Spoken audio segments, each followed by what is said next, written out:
Would anybody from within the Republican Party look at some of the governor's numbers, high disapproval rating, low approval rating, and at some point, depending on what happens in the next year or so, say, well, maybe somebody else ought to take a shot at running for governor. This is an important time for Florida. If we lose the governor's office, we could have a drought of republicanism in Florida.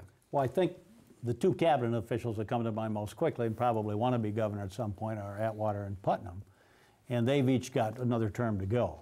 And so they're risking something if they want to pop up, get out there and challenge him, I think, since, 4 more years they can have that battle if they want to. I think a lot of people think Adam Putnam will be governor of the state someday. He's only 37, 38 years old, very polished, and I don't know that he's one of those politicians whose ambitions are going to burn him. He seems to have things pretty well thought out. Yeah.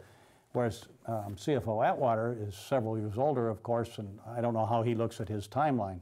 Now, saying all that, Mary Ellen pointed out that the governor still has $100 or $120 million of his own money, and he wasn't shy about spending it to get elected. So, if he's willing to put another... He's saying he's not going to spend his own money. Yeah, I know he says that, but, I think, That's a guy who's sitting at a poker table in Las Vegas.